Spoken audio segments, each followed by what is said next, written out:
What's up, my friends in film fandom, wherever you may be and however you may be watching? Thank you for giving us just a little bit of your time. Boy, has it been a busy, probably 48 hours in the world of superhero stuff, especially when it comes down to DC. Boy, there has been a whole lot to talk about as the axe of Zaslav has fallen upon a couple of very, very big necks in the DCEU. And here to talk about all that stuff with me are my great co-host, yet again, starting with the Dowager Countess, Lady Cora. How are you tonight, ma'am? I'm doing great. I played a video game today. Holy shit. I don't usually play video games. I know, right? Well, you just made me happy. Jeremy's like, I do that on days that end in Y. Go on. I actually intentionally went to the Xbox, opened it up, and started playing. I played for almost a full hour of a game that I bought a long time ago. And I got stuck on a level, and Jeremy, be proud, I didn't move till I finished the level. Like, I didn't just get, whatever, or walk away. I actually stuck it out and finished the level. I was very proud. You did just tell me you're an iPhone user, and then you just said Xbox. I'm like, that's 2 strikes already. You better not go for 3. I was like, I was. You took a step forward and 2 back. Can you not just focus on the fact that I played a video game for an hour? Oh, that was your step forward. One step forward, 2 steps back, right? Fucking with you. Yeah. You see, this is why you should take advantage of the Stream Elements link to donate, so we can buy Cora a PS5 and get her playing all the real games. But we have better exclusives. I have a classic Wii. So does that count? Well, so does every 7-year-old. But anyway, every 7-year-old or 700-year-old. That's what the Wii is for. Really young kids and really old people. But and the video game expert, of course, on the call is my hetero life mate Jeremy. What's up with you, my brother? I'm trying to recover from that the iPhone comment still too, but I can get past that. I don't know. It's been a hell of a week. That's all I'll say on that. It's great to see you. Love your Loki shirt, by the way. Yeah, like I said, it was not. I mean, I know it looks cool this way. It's kind of faded and it makes sense with President Loki, and I'm not going to flash everybody, but there it is. This was one wash, and it was more vibrant than this. So I've got some ones if you want me to make it rain. You want to throw me money? I don't care. He's like, wait, throw me money? I'm kind of worried for my from the same website. I mean, it's not like it's not a known or good website. I got a Hellfire Club shirt, and now I'm worried because I'm like, if this is what happened to this after one wash, I'm like, oh crap. Whew. But it's okay. I'll wear it with pride. We'll work it out. There's your Eddie Mustard for you right there. And then, of course, the shape from down south, the man from the Lone Star State, my man Tex. What's up, brother? Oh, not too much. I'm wearing my Hellfire Club with no Hellfire on it. So. I was gonna say your shirt's very close. No. Just say it's like invisible ink. It's invisible ink. Yeah, see, this is a special edition Hellfire Club that's like invisible ink, and it's glow in the dark too. But it's like one of one, so fuck y'all. I've got the only one. No, all good. Hanging out, getting ready to talk about how the DC universe is finally getting saved from crappy movies that nobody wants to see. So there's definitely some big changes coming from DC, but we do have a couple of stories before that to talk about. And Cora, what's the first story we're talking about tonight? Well, Nichelle Nichols, who made history and earned the admiration of Martin Luther King Jr. for her portrayal of communications officer Lieutenant Uhura on Star Trek, has died at the age of 89. Nichols played Nyota Uhura, who hailed from the United States of Africa in the future, on all 3 seasons of the series, which featured a multi-ethnic, multiracial crew manning the deck of the Starship Enterprise. She reprised the role in all 6 of the Star Trek films from 1979 through 1991, on animated series, in several video games, and on a 2002 episode of Futurama. So yeah, we have to sadly talk about her passing, and hey, I'm a Trekkie, so I know all about her, and I remember being a little girl thinking it was so cool that she was, part of the crew, and being very confused why her skirt was so short. Just saying. But why Yeah, and I'm watching in the 80s at this point. But I mean, yeah. are you not looking at that picture of her? I mean, nice. Yes, she aged well. Absolutely. Well, I thought you were say Star Trek. I'm like, absolutely nothing, because I am not the Star Trek fan. When we're talking about DC, which I am a fan of, a good thing I wore my Marvel shirt, and a good thing we're talking about Star Trek, which I know nothing about because I'm a Star Wars fan. So, next. To boldly go to the next person where no one's gone before, I don't know. Live long and prosper and shit, whatever. I don't know. You know what? I mean, I'll at least say, hey, that's pretty damn cool that you still got to reprise your character for, what'd you say, six movies, and hell, anything else they put out that was Star Trek related. So that's pretty dope, man. That's not. Well, I mean, I can't say I ever did that. So shit.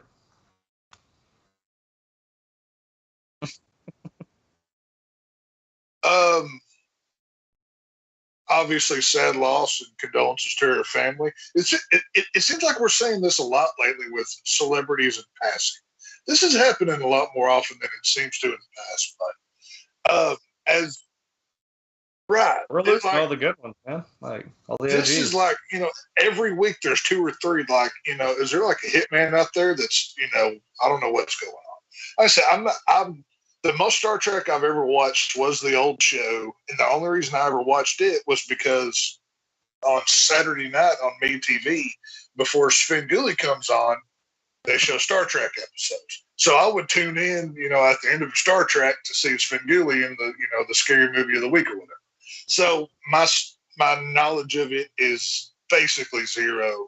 I know about the first interracial kiss. I know that was a big thing with her and William Shatner.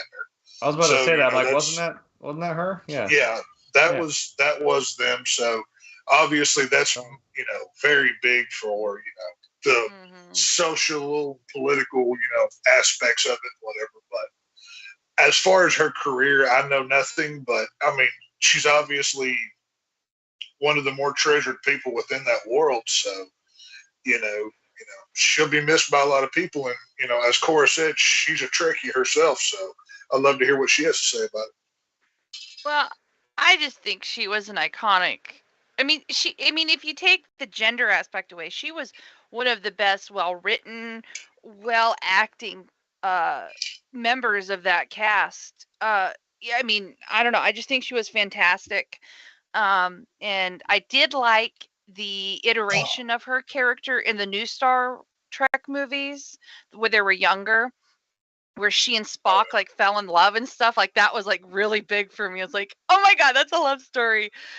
I could really see, because I remember watching the original series and there was like this thing between the two of them and it was great. But I just think she was a very important to show that women can do anything. And at that time, Gene Roddenberry was the head of the game. And it's sad to see her go, but she will live on our televisions forever. And on a side note, mentioning William Shatner, I was watching the live streams of the Comic-Con stuff. What was going on. William Shatner was being interviewed, and he was talking about how he's really excited because he's starting filming of a documentary all about his life and career. So, oh boy, wait for it. There's going to be this epic, like, William Shatner documentary at some point in the future. So maybe he'll talk about Uhura in it. Who knows? So yes. Yeah, I just some of the stuff that I remembered about her life, and then some of the stuff that I read about since her passing. One of the things that comes to mind is you could make a biopic of her, because her life was so much more than this. It's like than just what we know of her as Uhura. It's like, she what was it? She was early in her career, she sang and danced and performed with Duke Ellington's orchestra. It's like, hi, iconic Duke Ellington, one of the best musicians ever, and she worked with him. Also sang with him when somebody else. The story goes in this article anyway that somebody else got sick, so she filled in, and then ended up working with him for a couple of years. Obviously, her work on Star Trek. Not to mention, she became kind of an ambassador from NASA. She went and she recruited people like Sally Ride. She recruited all these women and minorities into NASA. Several of them went on to have significant roles in the space program.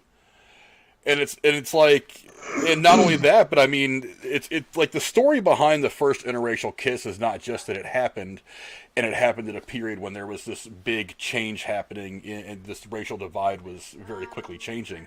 It's that the producers of Star Trek actually filmed multiple scenes. They wanted to, they knew that it would fly in places like California and New York, maybe not necessarily in places like Georgia or Mississippi at the time, and so they wanted to film multiple versions of that scene, some where they kissed and some where they wouldn't, because they were afraid that broadcasters in the South, with the way TV was set up at the time, wouldn't air the show. And her and William Shatner intentionally fucked up all the scenes to make sure that they would get a kiss in every scene. And then finally the producers are just like, screw it. If this is the way it's going to be, we're just going to go ahead and go with the kiss and, see where the cards fall. And it ended up becoming one of the sea change moments in television. I mean, and then not only that, it's she actually was at one point, if you believe this article that that came from THR after her death, she was actually going to quit the show halfway through the first season of Star Trek, and she was at an NAACP fundraiser and ran into Martin Luther King, and she was and Martin Luther King had said, we really love your show, my wife and my kids and I, we love to see you on the show, and she says, well, actually, I just told Gene Roddenberry that I kind of want to step away from the show and go back to doing musical theater, because that was what she called her first love, and he just basically implored her. He was just like, there is nobody like you on TV. I really, really hope you'll change your mind and stay. And she eventually became, like I said, she became what she was. I mean, for not just the course of the short run of the original series, but through all the films. It's just, it inspired other people. I mean, people like Whoopi Goldberg, herself a successful actress. So many other people that have said, I mean, and Whoopi Goldberg herself, very much a Star Trek fan, which I like about her. Very much a big Star Trek fan. Said, I saw somebody who looked like me, and I was like, I can do this, really? It's like, because I've learned something else my whole life, but I can really do this. A lot of male actors said that about Sidney Poitier. Yes. I mean, it's just, there's so many stories about her that are, like I said, there could be a biopic on her life, because everything away from Star Trek is so interesting. And so especially like her ambassadorship for NASA. I mean, she went around forever and talked to people. Like I said, she got Sally Ride, Judith Resnick, Ronald McNair, and Ellison Onizuka, who were all, well, not except for Sally Ride. Judith Resnick, Ronald McNair, and Ellison Onizuka were actually killed aboard the Challenger, and I think one of them was killed aboard the Discovery. Was it Discovery or Columbia when it disintegrated on reentry? But I mean, she inspired and recruited them to come into NASA. I mean, Sally Ride, the first female astronaut, the first female American to fly in space. It's like there was so much there. Not to mention, I mean, she played in movies alongside Sammy Davis Jr. She played in movies alongside James Gardner, Isaac Hayes. I mean, she was so valid in so many places other than just Star Trek. A lot of people don't realize it. It gets kind of lost because Star Trek is kind of this thing that is a little bit bigger than everything else. And she was always great in interviews. She seemed always very relatable and kind and down to earth as well. Yeah, someone you'd want to have lunch with and talk to. Yeah, someone said something to me a long time ago that is kind of like, I had forgotten what they had said until recently when she passed. It's like, it's really easy to become famous. It's not so easy to be significant. And I was like, I just, like, somebody had said that to me years ago, and for some reason it didn't pop into my head till after she had passed away and I was reading about her, and I'm like, this is significant. This is more than just being an inspirational actor or actress or being inspirational in your field. This is something else. This is significance. But I'm very sorry to have had her pass. God, there's only like 3 people still living from the original series now. It's pretty sad. Yeah. Shatner, George Takei, and who else? Let's see. George Takei, Shatner. Yeah, that's as far as I got. Is it Spock? No, he died too. Nimoy died a few years ago. Yeah, Nimoy died a few years ago. I wouldn't know that. God, I don't know. Are you talking about Chekhov? Chekhov's still alive. That's right. I don't know why I was drawing a blank on that. Yeah. Walter Koenig is his name. But because I had just seen a picture where it's like they had the bridge crew from the original series, and like the ones that had passed away were grayed out, and everybody else was still in color. And I was just like, damn, they're all gone. It's pretty sad. I know I said I'm not a Star Trek fan, but I mean, you can't deny. I turned around and said, I got you guys. If you notice, I yanked one out of my wall here. You can't tell me that isn't the boss fucking Pop, man. Sitting at the chair. That's cool.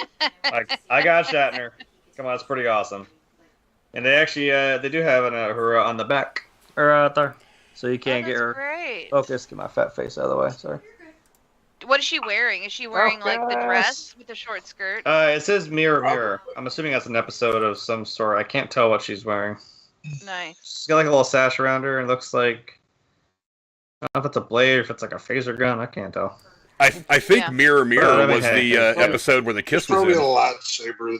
I think that's what they use. I mean, whatever it is, Tulu's got one, Spock has They're one. called phasers. Phasers. Oh. Yeah, they're not like us. Okay, it's different. They're little. They literally look like squirt guns that were spray painted silver. I don't know about y'all, but Harry Potter was always my favorite Star Trek character. So it's And they also had settings on them. They could be set to stun or kill, and you would physically have to turn a button on it to stun or kill. why would you want to shoot somebody and not kill them? That makes no sense. It's Star Trek. This is the world where everybody's peaceful and they're just explorers. Well, they and have they the don't want to Federation. kill anybody. If it's peaceful, That was if the it's idea. peaceful, Anyway. then why do you need the gun at all? If it's peaceful, Well, because This there makes no sense. are nations and planets that are not in the Federation, like the Borg. Hell, Federation. This sounds very communistic. It's the Federation. Oh boy. Let's say it's just like Star Wars with the Empire. You can say the same. Hell, you could even make the argument with Firefly. It's the same thing. Think about it from that angle. Yes, you have the Alliance, but then you have the people on the outskirts that are basically on their own. But you have to understand the phaser gun, it's like a laser energy beam. It's not actually any projectile. And so setting it to stun or kill is just a matter of the level of energy that's, coming out from the weapon. So it's easy to shoot somebody with rubber bullets, or do you want to shoot them with actual bullets? It's like I would set mine to obliterate, and they just explode. There is no obliterate setting. Yeah, there is. It's called a Death Star. Screw you. Fucking We'll fight. If you've ever seen the movie Fanboys, you know exactly where I'm going. I know. I know. I know. Oh, I love that movie.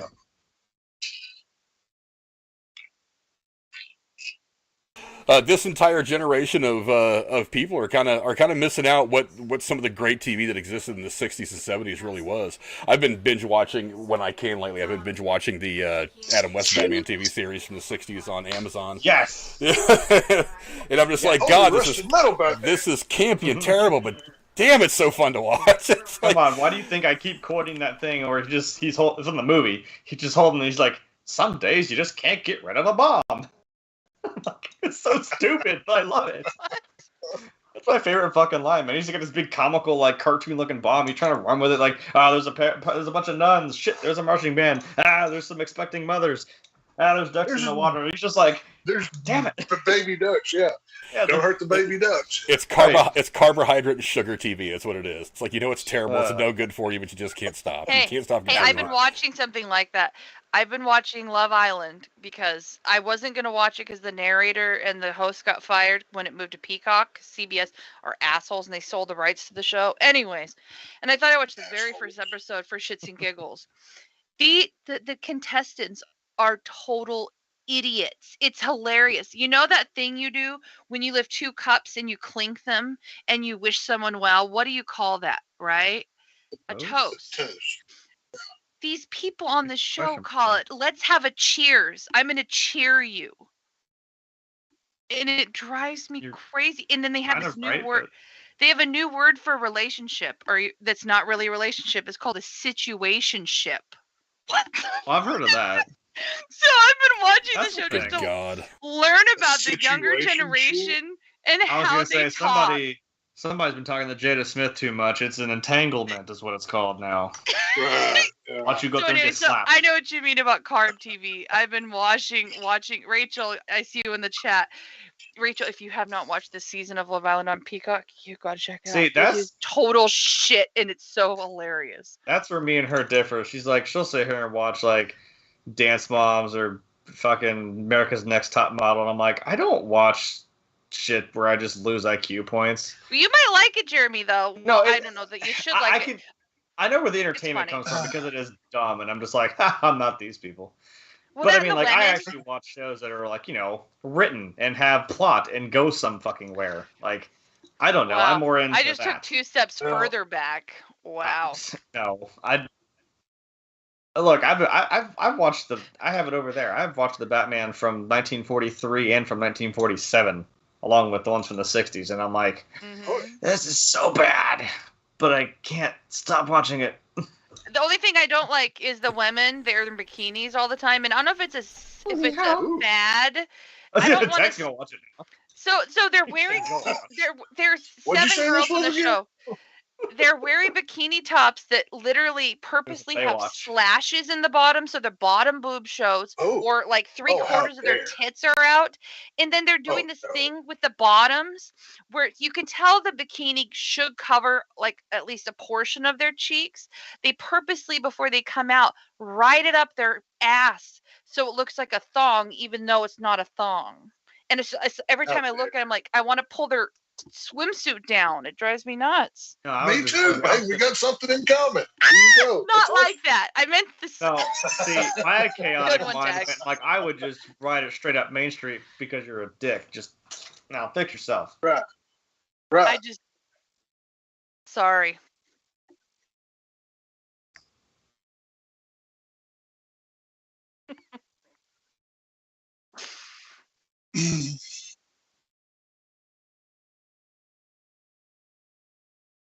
Well, if you watch the show regularly, back in April, Frank had us talk about an announcement for a movie that we agreed was not as bad as the Play-Doh movie, but, could have some bad potential.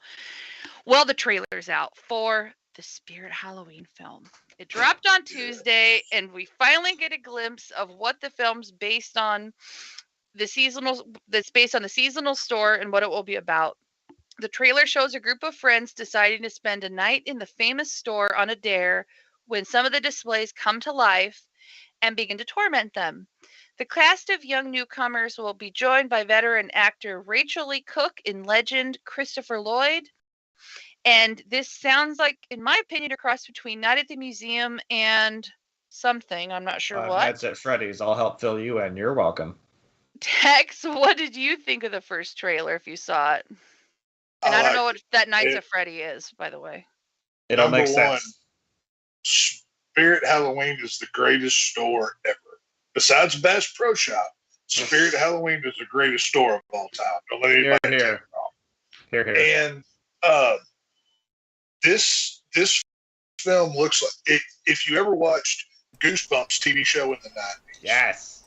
This is what this movie is, and I'm here for it. I love it. It's campy, it's cheesy, it's kid-based as this should be, and I cannot wait to take my children to see this film. This is going to be fun. It's not going to win any awards. It's not going to have the best plot or writing of all time. It's going to be cheesy. Think live-action Scooby-Doo without the dog. This is what this is. But it has Christopher Lloyd, so it's got some, got something to it. Yeah. Do you think he's going to be something that comes to life, or is he going to be a real person in it? I think he's a real person. I saw a screen, a little still or something. He's just himself. Yeah. He's it. Well, if you watch the trailer, I believe he's attacked in a field early in the trailer or something. I can't remember exactly. It's been a few days since I watched it, but it's. I think this is going to be more Goosebumps than the Goosebumps movie with Jack Black was. Is what I think this is going to be. And I love how this was shot at like an abandoned mall or Walmart or something I read. It's so like a typical store location. Right. Yeah, I got you. Yeah, it looks, that's why it looks just like if anybody's ever been to a Spirit Halloween store, they all look the same in some abandoned store that closed down creep 6 up months somewhere. ago. Yeah. Right. They just pop up for 2 months and then they go away. So hate to see it. This is going to be fun, and I'm looking forward to this film. I think it'll do well. The only other kid-based horror films is Hocus Pocus 2. And that Hocus Pocus 2 comes out in September. Spirit Halloween comes out in October. I don't remember the date. I want to see Hocus Pocus. But it's, as far as going to the theater, there's no competition for it, so I think it'll do well. But I'm excited for it. It looks cool. It might be better than we think it will be. It's possible. Jeremy, what do you think? Yeah. Well, surprisingly, right? Everybody is sitting down, right? Surprisingly, I didn't just like go to watch this trailer the second it came out, which is weird. However, I think maybe my opinion is lessened because of the fact that I actually saw the Super Pets movie, and I was really worried about that movie being like too much for kids, if you know what I mean.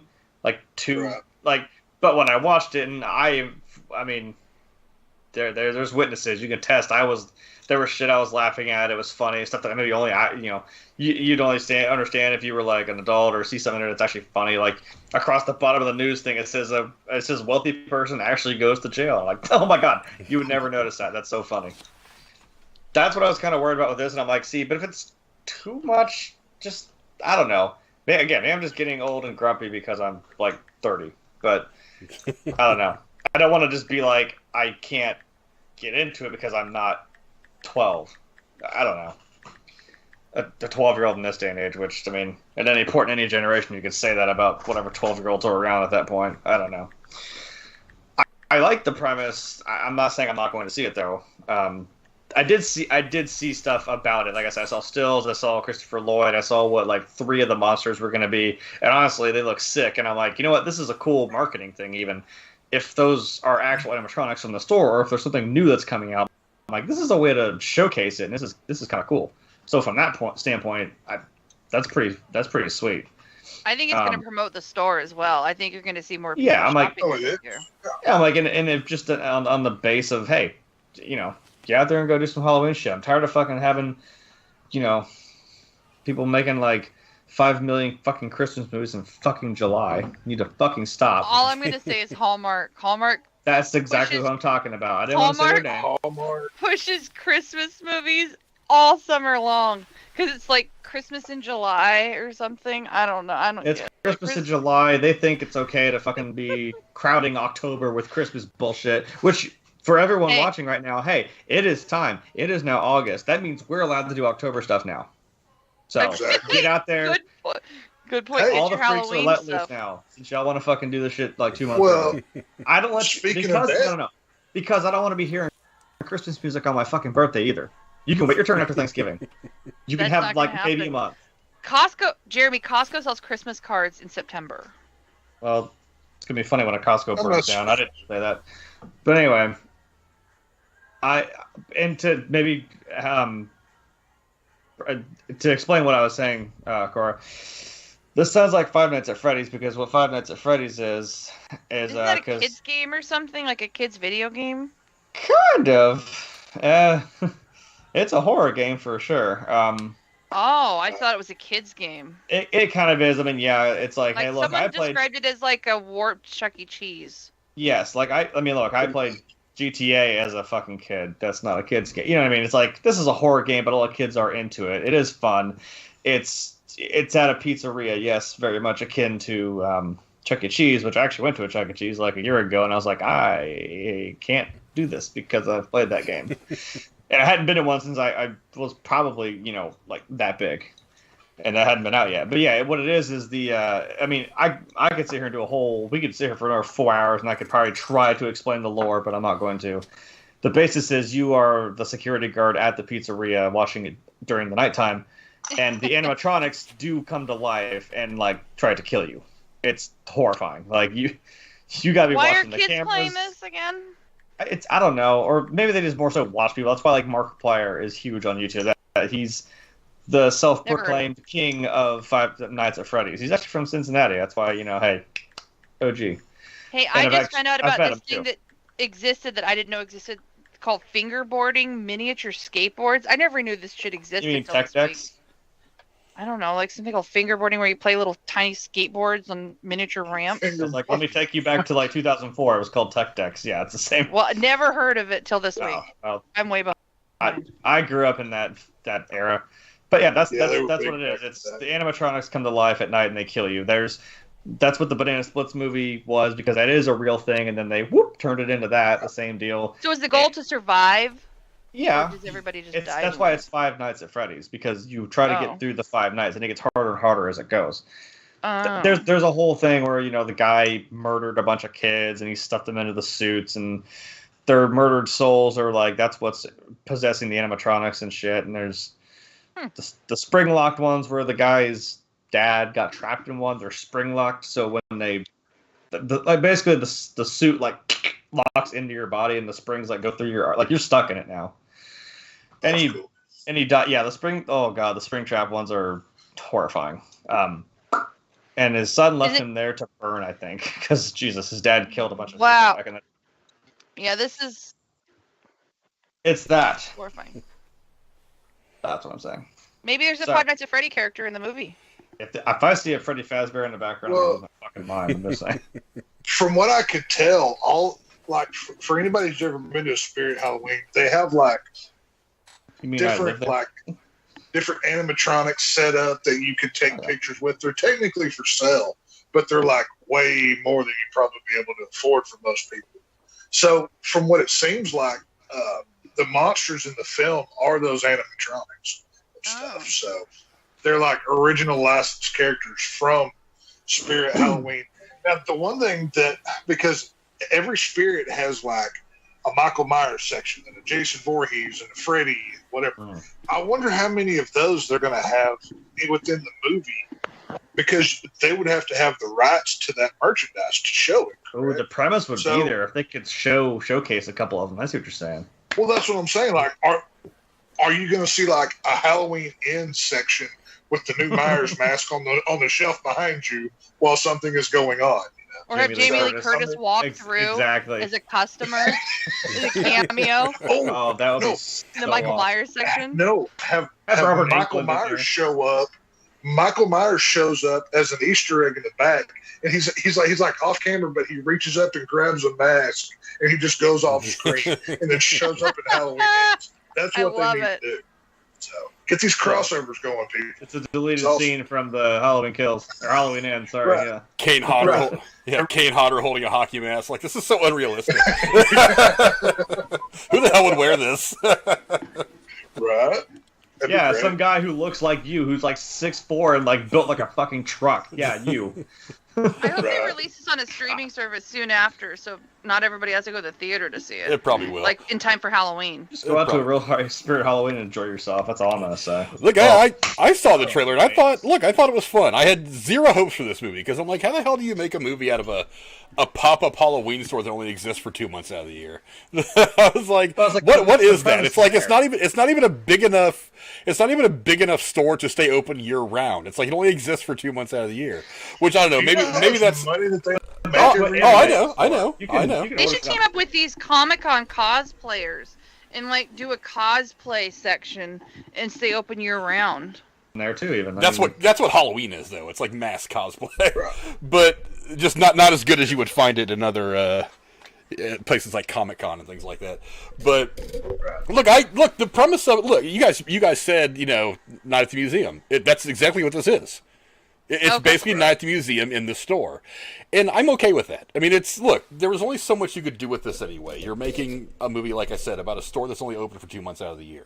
So you've got limited time to work with. You've got limited resources to work with. Why don't we just go ahead and get, we'll get Rachel Lee Cook. We'll get Christopher... Lloyd. They should have got the guy from American Pie. That guy's funny. Yeah, we'll get Christopher Lloyd. I'm willing to bet there will probably be a couple of surprise cameos. I mean, I'm not thinking like the level of Jamie Lee Curtis and Kane Hodder, but I mean maybe Robert Englund will just kind of like wander through a scene. I mean, he was just in Stranger Things, and he was pretty badass in that. So just to have him be like the janitor walking around just like these stupid kids or whatever, that alone would get a big pop from some of the older folks. But yeah, it's gonna be a fun movie. It'd be a great callback to Scream. Yeah, it's a tween age movie. I was just about to say, wouldn't it be great if Courtney Cox came in? Or just I hate her. Please kill her in the next Scream movie. I hate Courtney Cox. Yeah, it's a tween movie. It's a tween-age movie. It's a middle school horror flick. It is what it is. I mean, they're not reaching for the stars here. They're just making something that's enjoyable. It's going to make a few bucks and be entertaining. And I respect that. Am I going to run to the theater to see it? No. We'll probably wait till it comes out in streaming. I mean, unless my 14-year-old wants to says, "Hey, Dad, I want to go see this." We're like, "All right, whatever." Just to satisfy my kid, I'll go. But I mean, I'm not running to the theater to see this or anything. I don't know. The trailer gave me the best that it could possibly give me. It gave me some fun craziness, a couple of special effects that, yeah, they look like special effects, but they seem to fit. So. But that's the point of the story. It's supposed to look like special effects. Yeah, I can't really. It's inherently how it is. Well, the costumes and the animatronics are supposed to look like special effects, but for the movie itself, you want them to look real because you want the danger to seem real. But it's just iffy enough to where I'm like, I can tell it's special effects, but it's like we're not talking about a $250 million Marvel movie here. We're talking about a movie that was probably made for bus fare or whatever these guys found, whatever change these guys found on the couch cushions. And if it looks pretty good, I'm gonna be like, you know what, this is a big win. This is a big win for you guys. If you make it look decent, if you're entertaining, couple of jokes that are a little bit over the kid's head, but the parents get to keep them involved. You know, little things like that. I think it'll work out pretty well as long as they just kind of like make a fun movie. And it looks like that's kind of what they're trying to give us. So props to them. I feel like this is probably going to be something that I'm going to watch and be like, okay, I don't feel like I want that 2 hours of my life back. If I feel like I want that 2 hours of my life back, I'm probably going to throw something on my television because I'll be like, come on, guys. You gave me a decent enough trailer. You couldn't have given me a decent enough movie. That's all I really want. Well, as somebody who spends an insane amount of money as soon as Spirit Halloween opens every year, it would be really cool if there was like a voucher. If you spend like $20 in the store, you get a free movie ticket or something. So, or if you bring your movie ticket in to show that you win, you get 20% off. Yeah, or you get some money off or something. There's all kinds of ideas, you know. So like whenever this movie was first announced, I didn't think it was going to theatrical. I thought it was going to be shot, filmed, and go straight to Blu-ray and DVD exclusively in Spirit Halloween stores. I didn't know it was getting a theatrical run. I was really surprised, but I'm happy it is. You see, Spirit, we're doing the marketing for you. Pay attention. Right. Are we going to do this for the Winnie the Pooh horror comedy? We're not talking about that. Not yet. I swear to Christ, if I see that Pooh Bear in that fucking movie, I will walk out. I'm not. That's what his first kill is going to be, is in the Spirit movie. I can't wait for Winnie the Pooh. Like, as an almost 35-year-old man, I can't believe it, but I can't wait to see Winnie the Pooh. I never thought I'd say that sentence, but, you know, it's all good. So. Well, anyway, obviously we care about what you guys think. Go down in the comments below and let us know. Did you watch the trailer for the Spirit Halloween movie, and what'd you think? Again, I thought it was fairly entertaining. Is it going to be the next Dr. Zhivago? Is it going to be the next Spirit of Oz? Probably not, but is it going to be entertaining? It looks like it could be for the right age group. And it's coming out at the right time of year. It's coming out that time of year where we're going to get that, and right after that, I think, Tech said we're getting Hocus Pocus 2, and then right around there, we're going to be getting Halloween Ends. I mean, that's going to be the time of year where these movies start to drop, that little 2-month section of, like, September, October, and maybe the first week in November. So, well, let's not forget about the best one, Frank. Rob Zombie's Monsters. I know you love it. It's going to be awesome. And the Monsters is coming out on some streaming service. We don't even know where anymore.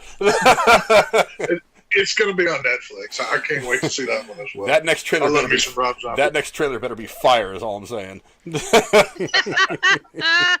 If that next trailer isn't the best trailer that has ever been made, then they're in trouble. Frank didn't like the first trailer. If you missed that, I don't think anybody on the planet liked the first trailer. That's why I'm giving him hell for it. Just watch the actual movie, make your judgment then. You're gonna be a dick just because the trailer didn't live up to your standards. I don't know, man. Bad is bad. But anyway, go down in the comments below and let us know. Jeremy, you're in perfect form. Let us know what you guys think. Lady Cora, what's the next story we're talking about tonight? Well, Deadline is reporting that a 1980s icon is about to make his return to TV. AMC Networks is teaming up with Elijah Wood's production company, Spectre Vision, to develop a drama series reboot of Max Hedroom, the snarky first artificial intelligence the world ever saw. Additionally, Matt Frewer, I'm saying that wrong, Frewer is set to reprise his role as the title character, which first appeared in the 1985 British cyberpunk TV movie Max Hedroom 20 Minutes into the Future. Character then went on to host the Max Hedroom show, where he served as a video jockey playing music videos. Max Hedroom quickly became a pop culture icon in the UK and famously appeared in ads for New Coke. The character was then brought to America when ABC created a new drama series or the character that expanded on the story introduced in the TV movie. Frank, you're old like I am. I know I'm excited. I remember this vividly as a kid, watching him on TV with his weird voice and the way he moved. What do you think of the return?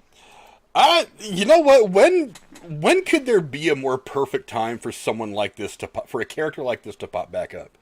Because Max Hedroom was it was a character that was kind of designed to spoof everything that was going on in the world. And Jesus Christ, if the world isn't a jumbled mess right now, what character could be more perfect to come back and just make fun of everything? Because that was kind of the whole idea of Max Hedroom, was that he was going to that he was going to be a commentary on pop culture and current events. And it was great in the 80s, because there was plenty of that going on in the 80s. But for some reason, it kind of fizzled out. I don't really know why. I think maybe it was because it was kind of late 80s, when as they were making that transition to the 90s, which is kind of a boring decade for the most part, with one or two exceptions. Oh my God, choke. I mean news and pop culture wise. It was kind of, it was a bit flat compared to the decades. But I mean, yeah. What better time for the character to pop up now when we've got things like the Ukraine and now China and Taiwan and COVID and now monkeypox. I mean, there's so much crap to make fun of now. But Frank, why not go the Max Hedroom route and use that character? People who don't know him or saw him years ago, they're just going to watch it and think their feed's buffering over and over again when he talks. Okay. You go,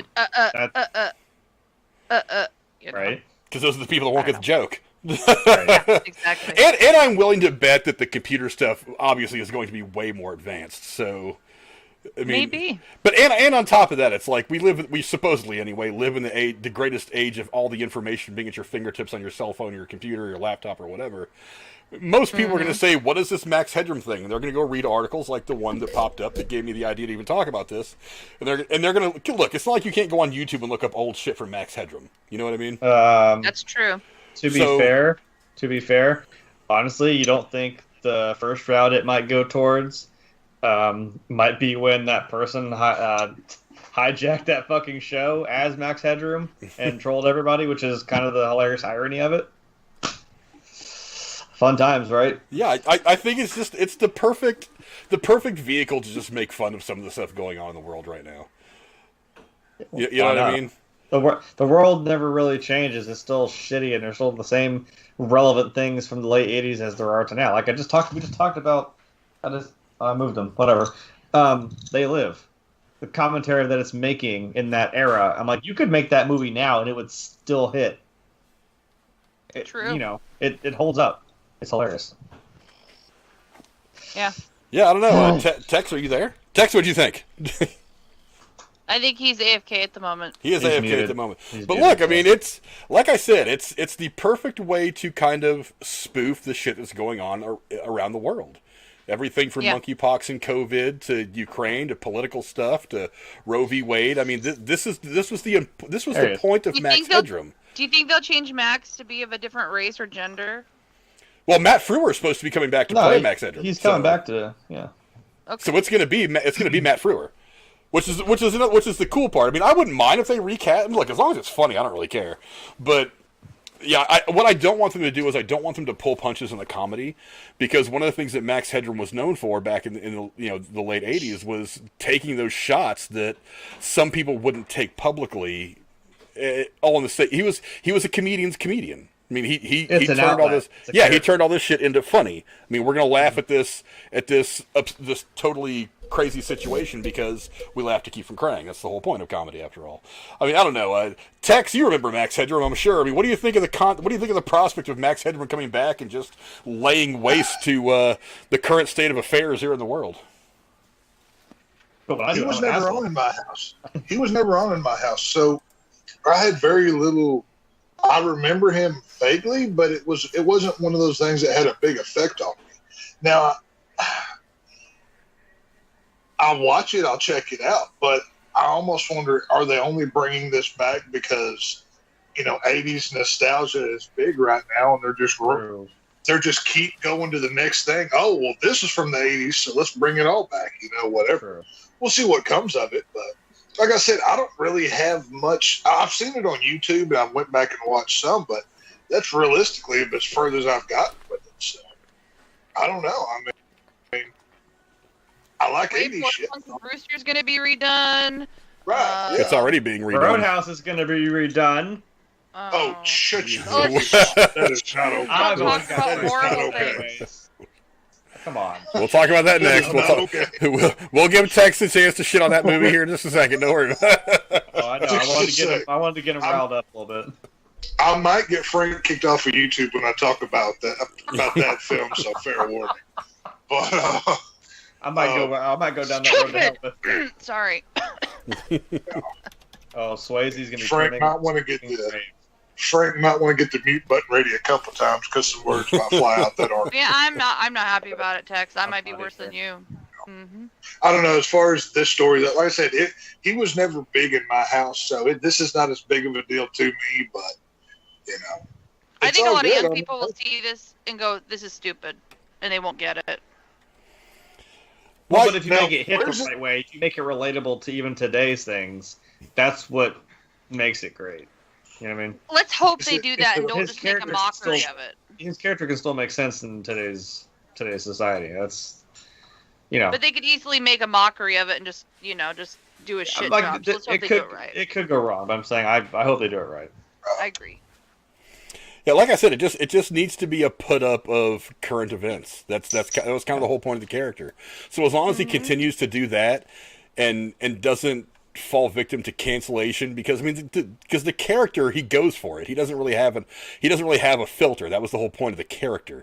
So let him make fun of things so we can kind of keep these things may be important, like Roe v. Wade or Ukraine or whatever, but we need comedy. We need to step back and laugh at a situation every now and again to keep a proper perspective on the situation. So hopefully that's what this will be viewed at, is he's gonna pop up, he's gonna do his weird thing where he glitches and farts and does whatever and says whatever shit that under normal circumstances would be a little incendiary, but when you're talking about it in the auspices of just comedy and being goofy and just having this weird take, then just take it for what it is and have fun with it. Yeah, but one thing, because that's pretty much South Park. What you just described. I was gonna say, now that we don't have South Park still, which does that, because I think they ran out of ideas. Are you kind of worried that it might be accused of stealing from South Park for somebody who had never seen this one before? Well, no, because Max Hedroom was there 20 years before South Park. Frank, I'm not sure if your settings are right. People. Oh, wait, they hear you now. Never mind. Someone saying they thought you were muted. I'm sorry. Oh no, I don't think Frank's talking. Everyone keeps saying he's muted. I'm like, he's not saying anything. Like, yeah, I tend to stay quiet from time to time and just let these guys go while I do some of the production stuff. So if I'm quiet, it's not because I'm muted. It's usually because I'm just letting them do their thing. And you usually catch it, so I mean, it's fine. But chill out, everyone. You're still here. Yeah, it's I don't know. I think it's gonna be fun. I think we just need to see how it all turns out. I think it'll be fun. Agreed. I just don't want people to get all butthurt about it. Like if he makes a joke about Roe v. Wade or something like that, and then for all the the crazy people to come out of the woodworks. I'm like, you have to laugh. No, you don't. But they I'm just saying, people can choose not to find it funny, and they can not appreciate it, but they better not try to cancel it. Like, just say that's not my thing. That's everyone's little bike they're all riding today, and I hate that shit. I'm gonna push one of you fuckers off that bike, because it's getting on my damn nerves. Just let it be. I hate Beavis and Butthead, but do I think it should be canceled? No. Like, it should just you don't have to watch it. Exactly. The one good thing that this story does have going for it is Elijah Wood. He for anybody, I don't know if y'all have ever seen the horror film from the 70s, Maniac. It's basically where a dude who just kills women in New York City. He redid that film. He has shown interest in bringing back Freddy Krueger. Yeah. Nice. He's done a lot of, he's got a lot. He was in Sin City. He played a kind of a maniacal character that, pushed some wrong buttons. So, is he willing to cross the line politically? That's a different measurement, but who knows? So I don't know. We'll see what comes of it. But I mean, Elijah Wood, he's done a lot of good stuff. Like I said, his remake of Maniac, and if this is any kind of measuring stick, it's not as good as the original, but it's pretty well. It's one of the better remakes that's ever been done. So, who knows? We'll see what comes of it.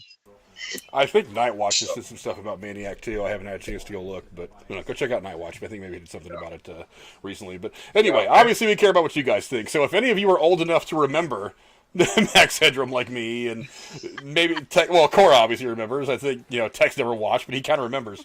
But I remember. I just never watched it. Yeah, if you guys, tell me what you guys think this is going to look like when it actually comes back on TV. Again, this is going to. What? Me? I'm by myself.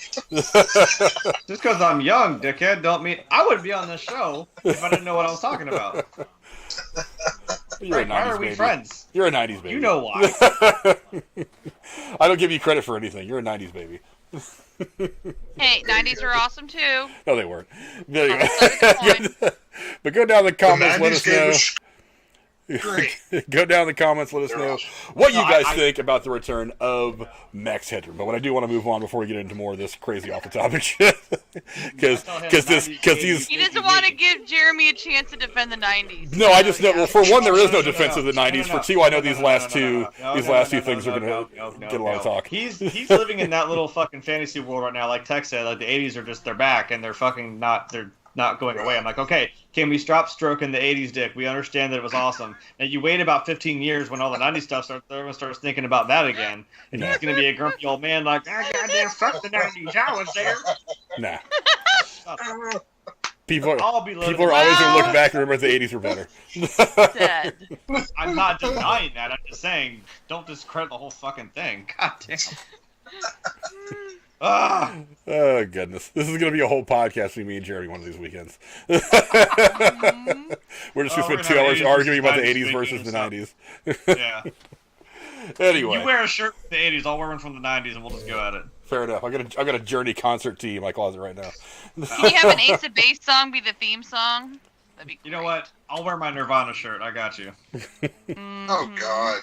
Nirvana sucks. They killed rock and roll. Oh, boy. It wasn't even rock and roll. It was grunge. Shut up. Whole other argument. Whole new genre of music. You can't compare Nirvana to anything because they created a whole new subgenre of music. Wouldn't have Dave Grohl out here singing. They were revolutionary. Yeah. They're like Elvis. There's a topic for a fireside. There's a topic for the next fireside chat. Okay, there we go. But anyway, Lady Cora, what's the next topic we're going into tonight?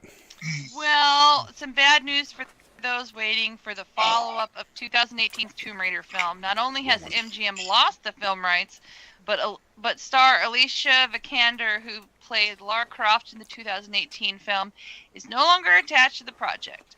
Per a report by The Wrap, MGM had until May of this year to get a... Just because now it's not happening. You mean to tell me that Tomb Raider didn't become a big video game because Lara Croft had gigantic boobs? That Mom and Dad were going to keep fighting about this. I knew it, too. Oh, I love it. I dig it. I'm here for it. I'm about to go pop some popcorn and sit back and enjoy it. I know. I think I knocked Kevin Smith over doing that. Damn it. Actually, wait. Speaking of Kevin Smith, when did Clerks come out? When did this movie come out? Who I also pulled out to get Lara Croft out. Oh, congratulations! There's 2 good movies out of 7,000 that were made in a decade. Oh my God, I'll make you. You're in baseball terms. You're batting 0.7. Good job. Good job. You can't win me over with your fancy fake numbers. I don't know. They're not fake. They're real. It's called statistics. Well, the 90s were real. They're not fake. Anyway. Listen to these two fighting like a married couple. What about the rights to Tomb Raider, damn it? Jeremy, he wants to know what you think of Tomb Raider, the ship falling apart. I don't look. This isn't like the DC thing where it's like, everything's just getting the cord cut now. Or the plug pulled, however you want to. I don't know. I didn't think we were. Well, okay, the way the movie ended, I was like, oh, okay, there could be a sequel, or it's the little stinger of, they gave her the gun. She's like, I'll take 2. I was like, there she is. But I'm like, okay, but if it ends there, fine. I didn't really need another one. I don't know how many Angelina Jolie did, 2 movies or something? I think so. I think 2 of them. She did 2, and then it was a real long layoff, and they started the one with Alicia Vikander. True. Yeah, they revamped the video games, which actually I don't know if this is. I think this is the I game. watched Gina J play the revamped game after the 2018 film. It was a really good game. I didn't play it, but I watched it. Fucking epic game. No, it's good. I mean, actually, I think I've got the other one sitting right next to me, actually on here. The I think Rise of the Tomb Raider. Yeah. It's a fun rebooted series, and the movie very closely followed the first game of the reboot. I don't know. I didn't. Again, I've said that's about the point where the video game movies at least, kind of had their turning around. I think that and Assassin's Creed, it started to come back a little bit. Isn't there a new one they're working on or advertising? I think I saw something. For Assassin's Creed? Yeah. Maybe. I think I know what you're talking about. Okay. But no, I don't know. I don't know. It's a little worrisome because I'm like, well, it's not going to be. If she's not going to be involved, I mean, what's the point, really? Well, who's right? to say they won't hire her back? Whoever takes over the rights. I don't know why you wouldn't. I mean, honestly, I thought she did pretty good, and I enjoyed the. I mean, I like that you don't have to really, like I take my mom to see these movies, and I'm like, she doesn't play video games, but I'm like, it holds your hand enough to where it's like, oh, you get what's going on, or even if you don't know the video game, you still have a fun time with the movie. So I don't know, seems a little late to be trying to do a sequel to it if they weren't already going to do it in the first place, and then now to hear this now, then all of a sudden the news that I am hearing is that it just fell on its fucking face. I'm like, well, okay. You know that it had to do with COVID, and if COVID didn't happen, I bet they would have had it off the ground. So maybe it was a contractual thing that I don't think they could help. And who's to say they won't get the rights back? I mean, there's a bidding war for them. It doesn't mean they won't be in that pool of people who want it. Well, it depends on who will get it. Then that's the other end of the tunnel. There is who's gonna end up with it. Yeah. And then where does it go from there? I mean, do you really want to? I don't know. Who knows? There's a lot of places they could go with this. If this is going to be if they made three, I mean, let's just say three for the sake of argument, three movies based on that rebooted series. I mean, you've got the layout for it. I don't know. You could try and go there, I guess, and maybe actually have some consistency. Wait. That would be funny. Or they could completely restructure it. Well, no. I was gonna say there's a funny. I tried to look it up to see if there was any. I mean, people talk about it, but I'm like, why is this? It's the series. It's sequels. Why is the character Jonah, who is in I think 2 and 3, literally a completely different race? I'm like, are we just gonna? Was it a cat? Maybe it was just a casting thing. Well, it's a video game. It's a voice. You're not. Why is he like a big black dude with glasses, and then the next one he's like some Pacific Islander in the next game? I'm like, who runs around and disappears on her? I remember. I was like, wait a minute, you just changed his character between 2 games, and you're gonna act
All right, I'm pretty sure we're back up now, so hopefully everybody can hear me.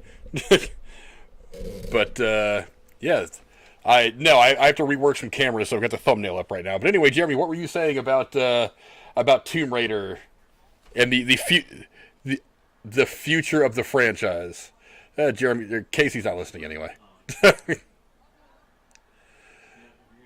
Yeah, we're on a delay online, so if you were listening to me live, it takes like 5 seconds. Anyway, Jeremy, what were you saying about the future of the franchise for Tomb Raider?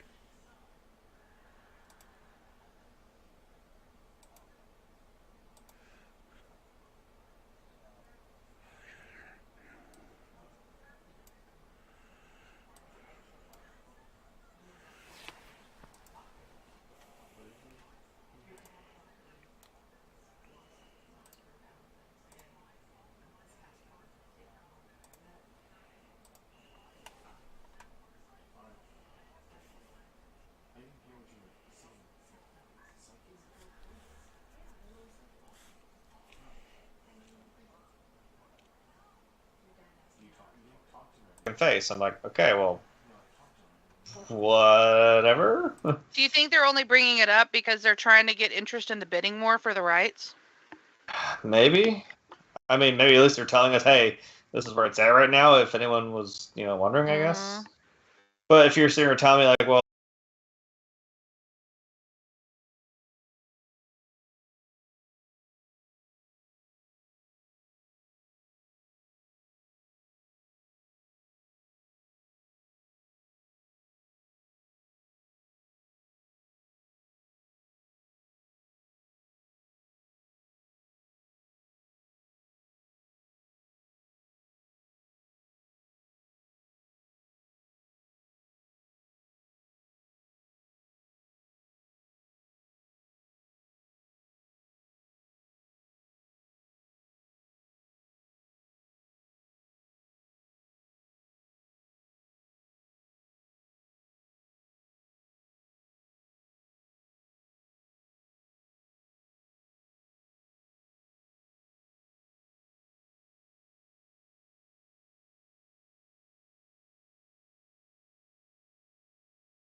All right, guys. So I think we're back up again after I completely restarted my entire computer. So we're going to go ahead and move off of the Tomb Raider talk for right now, since that whole topic has just been kind of screwed anyway, since we haven't been able to get 5 words in about it edgewise. So we're just going to go ahead and move on to the last 2 topics real quick. Lady Cora, what are the last 2 topics we're getting into right now? At least the next topic we're getting into anyway. Well, the one that infuriates me and texts alike is a new Roadhouse remake starring Jake Gyllenhaal is coming to Amazon Prime. The movie will be a reimagined take on the perfect as it was 1989 original movie about a professional bouncer who saves a small town from local thugs. The remake is set to begin production later this month in the Dominican Republic. This is not the first time a Roadhouse remake has been in the works. In 2015, UFC champion and actress Ronda Rousey was set to star in a Roadhouse remake. That movie never saw the light of day. Tex, you had strong feelings on this. Give us your thoughts if you're with us. Or is he still AFK? He might still be AFK. He looks like the neighbor from fucking Tool Time in my fucking thing. He just half his face is just poking up over the remake's a bad idea. The original was fucking bomb, and they're just dumb fucking idiots to try to even no. Just no. There's Tex. You know it's not gonna be like the same badass because everything's gonna be Patrick PC. Swayze. It's just no. It's just it's gonna be a lot of stupid. And that's the nicest thing I can say about it. Not gonna watch it. Fuck you, whoever thought this was a good idea. Frank, what do you think? Well, Tex is back, so we'll go ahead and go to him for right now. No, he left. He left. I think he's having phone issues, maybe. Yeah. Can y'all hear me? Oh, now we yes, can, yeah. now Yeah. we can. Tex, I just Okay. said fuck you to whoever thought it was a good idea to do this remake of this movie. Roadhouse. Yeah. Roadhouse. So that's what I was I'm gonna sure you can't say. say anything It's better. You ever had the best steak, perfectly cooked, just gorgeous, no complaints, and you threw that in the trash and made a bologna sandwich? This is what this is. This is the bologna sandwich of movies. We have Patrick Swayze, Sam Elliott, the perfect 80s vibe. The perfect barn apartment that had the open doors that everybody wants to live in. One of the best, probably a top 3 to 5 80s movie of all time. Yes. Why do you want to mess with it? It's like Jaws or E.T. There are certain things that should just be left alone, and I don't want to hear, well, you still have the original, but we can have a new one. The new one's going to suck. Nobody's going to watch it, and anyone that does is just going to crap on it. It's not going to be worth it. It's not going to be good. There are 80s movies